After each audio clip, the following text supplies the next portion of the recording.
Saudara-saudara, dalam slide yang lalu saya mengungkapkan tentang bagaimana Paus Fransiskus itu memberikan arah atau memberi inspirasi kita bahwa kalau mau hidup selaras dengan alam, maka ia menemukan bahwa alam itu memang memberi itu ya. Sungai tidak mau minum airnya sendiri. Bunga tidak mau harum untuk mengharumkan sendiri. Seperti kita beli parfum gitu ya.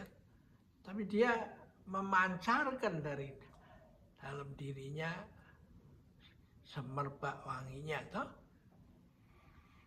Ya, lalu buah juga tidak mau dimakan oleh pohonnya sendiri, tapi diberikan kepada alam semesta itu ya.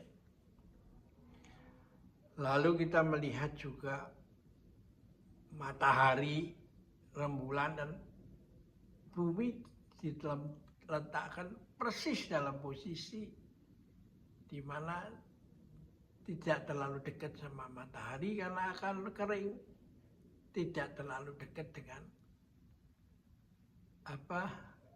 rembulan karena lalu akan beku toh. Nah, ini disebut middle road itu. Jalan tengah sempurna atau jalan emas, jalan tengah emas itu. Nah, itulah sebenarnya alam itu membawa spirit yang demikian itu.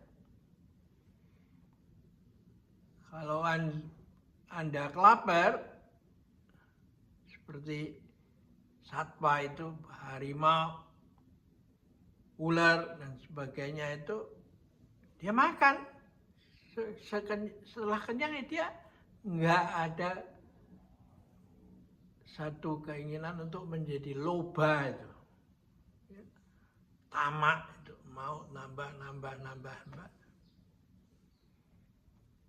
Dan akhirnya kita memang di framing untuk ke sana, yaitu orang dibitkan majalah yang bergengsi sehingga orang yang mencari bergerak dalam bisnis itu ingin menjadi urutan pertama di dalam orang-orang kaya yang dibuat oleh majalah tersebut itu. Jadi kita sudah diconditioning untuk menuju ke sana, rush, karena menganggap bahwa itu cocok dengan teori seleksi alamiah dari Darwin yang mengatakan hanya sperma yang terkuat yang bisa mempengaruhi atau membuahin telur itu.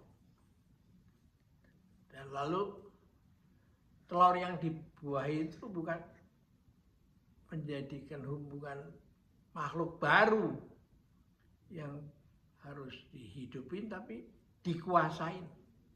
Nah, inilah awal dari konsep paternalistik gitu ya. Laki menjadi terutama ya.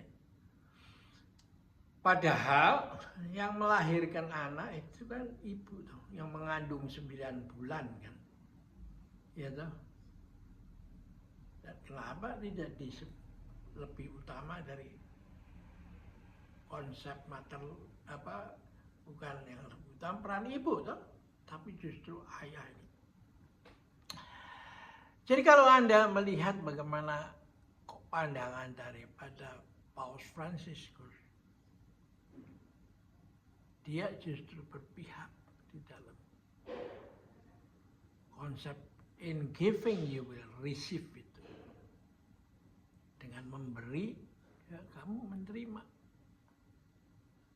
In pardoning, memaafkan, kamu akan dimaafkan.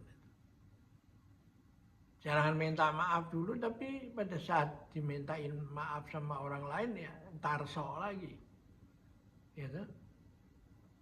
Lalu melihat kematian itu sebagai bagian daripada karena mati maka ada kehidupan yang baru. Jadi konsep dari Paus itu yang kita lihat dari itu ya konsepnya begitu. In pardoning you are pardoned. Nah sekarang bagaimana? Apakah ini realistis dalam masyarakat? Dan para penganjur survival of the fittest ini lalu dijadikan dasar oleh Machiavelli mengatakan ya oke aja, baik-baik aja. You dicintai sama ditakutin oleh yang dipimpin. Gitu. Tapi kalau saya nggak dapat keduanya, saya milih ditakuti. Nah itulah awal daripada dunia kita ini dikuasai oleh ketakutan itu. Ya.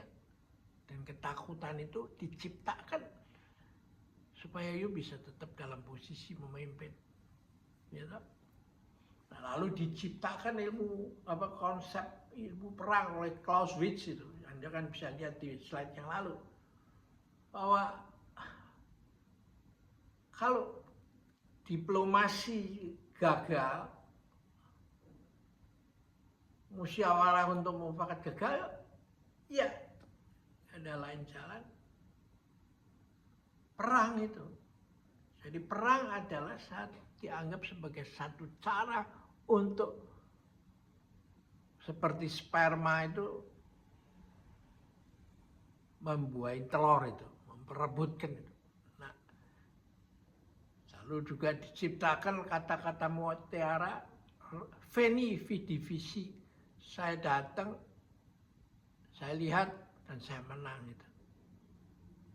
Nah ini yang sekarang ternyata akhirnya kalau diterus-teruskan ini ya Anda akan rebutan dengan perang tarif, satu minta hilirisasi, satu menciptakan senjata biologis apa segala. Jadi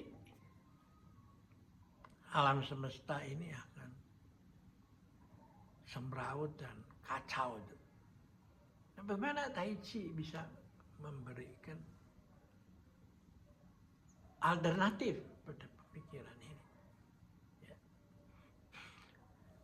Nah, Tai Chi mengatakan bahwa yang menarik daripada cerita silat itu dan yang diciptakan oleh pemikirnya itu Qin Yung itu yang mengembangkan cerita silat pendekar pemanah Raja Wali, kembalinya pendekar Raja Wali. Yang ini yang pertama itu tokohnya Kue Cheng dan pasangannya Uyong. Yang kembalinya pendekar Raja Wali Sakti itu tokohnya adalah Yoko dan Nona Lung, Xiao Liong Li. Dan yang ketiga adalah pedang langit dan golok pembunuh naga itu. To Liong To, ya, pembunuh naga. Pedang langit itu Itiam To Liong itu, pedang langit dan golok pembunuh naga. Nah, menarik sekali dari Qin Yung itu menciptakan sudah sampai kepada pikiran semacam Bhinneka Tunggal Ika itu, Tanhana Dharma Mangrua itu, ya, kalau di kita itu sama dengan hutan tuar, dua tapi satu tapi dua. Jadi bukan dijadikan satu menjadi semua top down itu, enggak, semua digunakan oleh mempunyai jalannya masing-masing gitu. Nah, pedang langit itu menggunakan jalan semesta mendukung itu namanya. The thought of itu. Dia mengembangkan satu pendapat itu. Semesta mendukung. Bukan menurut saya menggunakan atas nama dapat mandat dari langit, lalu saya memaksakan pikiran saya kepada orang semua alam semesta ini. Saya mencari di mana sebenarnya mestaku itu terjadi. Ya. Nah, sedangkan golok pemudu naga itu idenya adalah seperti di dalam Ramayana dan Mahabharata. Ya. Itu mengatakan bahwa split personality itu, kepribadian terbelah itu adalah sumber daripada segala masalah itu. Ontran-ontran di alam semesta dunia, di peradab ini gegara itu. Kalau you nggak bisa mengatasi itu, maka mau jadi apa aja, akhirnya you akan membuat kehancuran. Ya. Nah, bagaimana ini semua diajarkan melalui Tai Chi? Nah, inilah yang mengapa Tai Chi yang kita laksanakan ini bukan Tai Chi yang Anda bisa lihat di YouTube dan di di media sosial itu yang penuh dengan memukul, tendang tangkis pukul. Ya, urusannya kan cuma begitu kan. Tendang tangkis pukul kan. Nah, itu menurut saya ya itu mirip Tai Chi, tapi basis dari Tai Chi itu adalah mempertemukan antara pedang langit dan golok pemburu naga. Naga itu tidak ada barangnya. Itu imajinasi pemikir pada zaman dulu di Tiongkok. Dan itu sebenarnya itu adalah cerminan dari ego itu kalau dibiarkan diumbar, maka dia akan menjadi naga, sehingga dia bisa merusak kehidupan itu. Ya. Nah, di mana jalan tengahnya? Nah, jalan tengahnya adalah middle roadnya adalah jangan melakukan sesuatu pada orang lain apa yang kamu tidak mau orang lain melakukan hal itu kepadamu. Nah, ini penting ini, jangan melakukan sesuatu pada orang lain apa yang kamu tidak mau orang lain melakukan itu padamu. Jadi jangan dibalik. Saya melakukan sesuatu pada orang lain supaya dapat imbalan. Dibales itu. Kalau ini sudah transaksional itu, ya. Nah, inilah makanya Tai Chi itu mengembangkan jalan tengah sempurna itu, ya. Jadi bukan Tai Chi yang memukul, tendang tangkis pukul. Ya toh. Nah, karena itu cara berlatihnya berbeda, ya. Nah, misalnya aja ini Anda diajar jangan pernah melatih tenaganya untuk memukul, tapi biarlah mengalir seperti alam semesta, seperti musim mengalir dari semi, panas, matang, ya, lalu lapuk di musim gugur, dan lalu seolah-olah berhenti tumbuh di musim dingin, dan kembali akhirnya tumbuh kembali di musim semi. Ya. Tapi bukan berputar, tapi itu seperti gelombang. Karena musim semi tahun ini beda dengan 1 tahun lalu dan 1 tahun diam, ya kan? Nah, latihan yang kedua adalah dengan pedang gitu. Ya. Ya.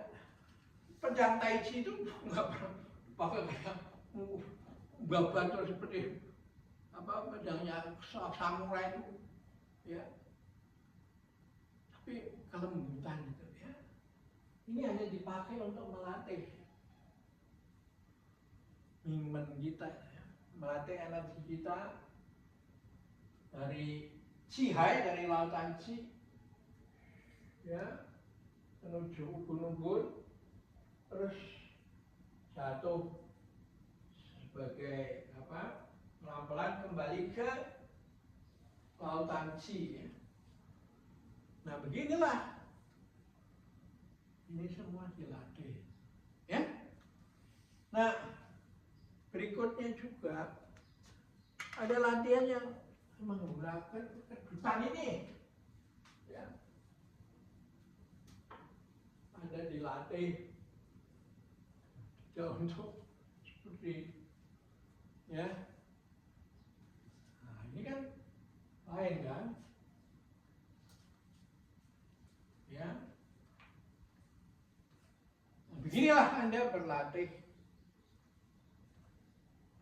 Tai Chi. Nah, bagaimana dengan Shaolin? Shaolin agak berbeda konsepnya. Ya, Shaolin mengatakan bahwa ya kalau kamu meditasi tiap hari dan baca-baca kitab aja, ya tubuh kamu lemah, ngantuk, suka ngantuk, dan gampang sakit. Yaitu diserang oleh penyakit kan, karena yuk males gerak, mager. Nah karena itu diajarin satu gerak badan awalnya, gerak badan, dan gerak badan yang tidak agresif itu ya nyapu kan, ya. Tapi sapu itu kan bisa dirubah jadi pentung kan, karena itu kalau yang datang penjahat mau ngerampok wiharanya itu ya lawan. Nah, lalu senjata berikutnya adalah pikulan kan, karena you kan harus membawa apa sayuran ke pasar, kembali lagi bawa beli barang-barang ke wihara kan, dipakai pikulan kan. Nah, itu dijadikan olmutoya itu kalau you diserang itu, ya. Jadi ada pendekatan yang berbeda. Tapi Tanhana Dharma Mangroha itu dikatakan bahwa tidak ada semuanya bineka, tapi tunggal ika itu, ya. Yang ditulis oleh Mpu Tantular, ya toh? Oke, kita akhirin dulu, nanti kita lanjutkan berikutnya.